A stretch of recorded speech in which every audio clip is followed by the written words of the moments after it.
Good morning, class, and welcome to our second distance learning video lesson. I hope everyone is doing well and practicing good social distancing, as well as heeding the government's guidelines about staying in and not being in public places where you might contract the virus and or give the virus to someone else. Many of you have elderly relatives, such as parents and grandparents, that would have a much higher fatality rate should they contract the virus from you or one of your friends. Today is St. Patrick's Day, and I thought on St. Patrick's Day we would take a look at the Irish Potato Famine, just to put that in the context of the coronavirus now raging in our country.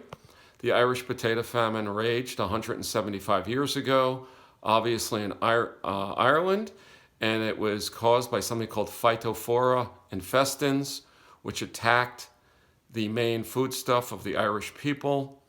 And ultimately, the Irish were unable to eat potatoes. They were coming out of the ground smelling like sulfur and strange color. Ultimately, 1 million Irish people perished, which was 20 to 25% of their population. So crises have occurred throughout history, and certainly right now our country is going through one.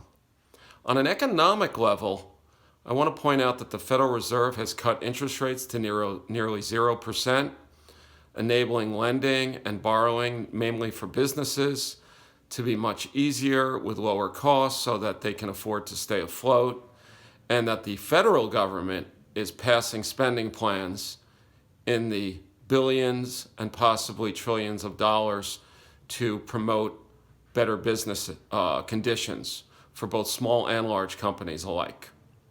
All right, today's lesson is about Chapter 2 in our textbook, and this is entitled Economic Systems. As you can see, it begins on page 22. You're going to write down definitions to the key terms and submit them on the Google Classroom. I'm going to peruse the chapter with you and go over some important concepts. There are three major economic systems I'd like to talk about, one being capitalism. Capitalism is when private individuals, not the government, determines what is produced, how much is produced, and for whom it is produced.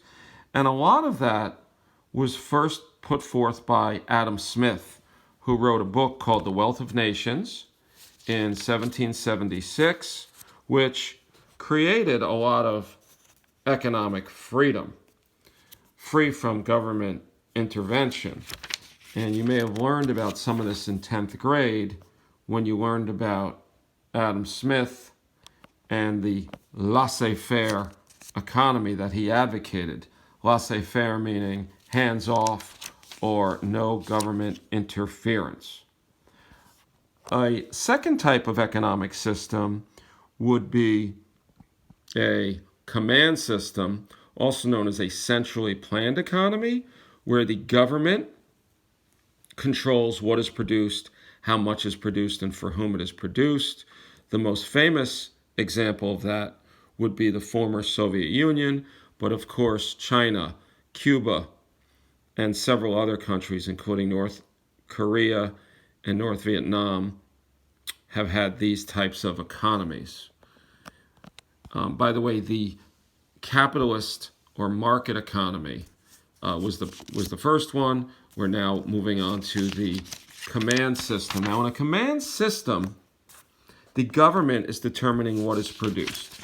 And there have been many problems in the past with this type of economic system. And certainly, the Soviet Union has been the case study. And many problems came to pass with what many of you know as a communist type of government. And we can look at examples such as the citizens not having enough consumer goods, or issues such as the Chernobyl disaster in 1989, where there was a focus more on output and quotas rather than quality and safety regulations at that nuclear plant. So the Soviet Union is often the example cited, but we can look to, as I mentioned prior, Cuba and China and other countries as well. The third type of economic system, and as you can see on page 39, there's a whole piece on the crisis or real-life case study in Russia that occurred and the problems with a command system. The third type of system I want to talk about is something called a traditional economic system, and that is one in which custom or tradition determines how much is produced for whom it is produced.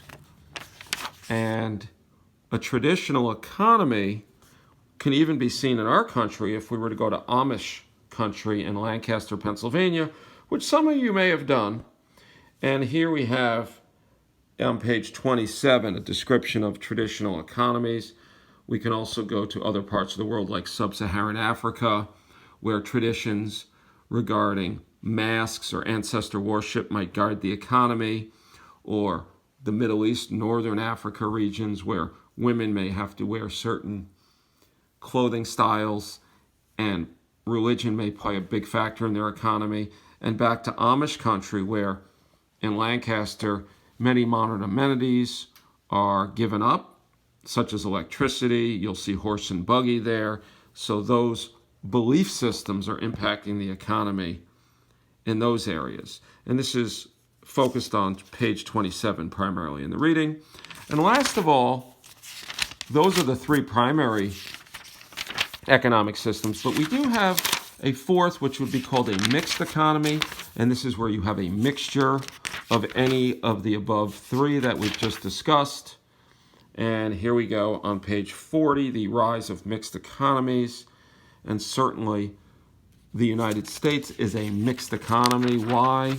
We have a combination of command, traditional, and market. Why do we have command? Well, our post office would be a prime example of something where the government controls that industry, i.e. mail and shipping and stamps. We certainly have a good number of private businesses run by individuals that make decisions, which would be an example of our market economy. And we do have, as mentioned, the Amish country and other parts of our nation that would be examples of traditional. So we are a mixed economy, as is India. And China, while still considered command, is evolving into more of a mixed economy, as is Russia, which was part of the former Soviet Union. So on page 46, these are the terms that I would like you to submit on the Google Classroom. And that about wraps it up. Again, let's reflect on the Irish Potato Famine on St. Paddy's Day today and recognize that we have had crises in the past, and I want everyone to be aware of taking good social distance, continue to wash your hands thoroughly, and let's make sure we stay away from crowds. Even though there is an inclination to be with your friends and live your normal life, I would ask that during this time we do a good job of showing restraint and being smart. I miss you guys dearly and hope we can do some economics